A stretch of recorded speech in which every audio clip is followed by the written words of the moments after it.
Ano yung sinasabi mong ini-stalk kita? Feeling ka rin no? Wala kang ang bagong post eh. Duh.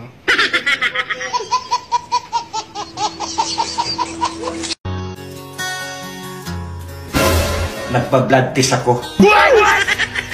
Tapos nakita nila ikaw type ko.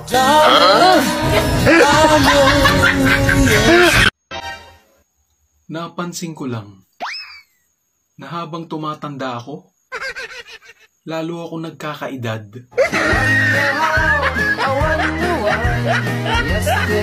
May mga kumuusap dito ha. Ang tunay na pag-ibig, walang lokohan, walang kasinungalingan. Walang kinikilingan, walang pinoprotektahan. Serbisyong totoo lamang. At dahil hindi natutulog ang balita, Nakatuto kami 24 oras.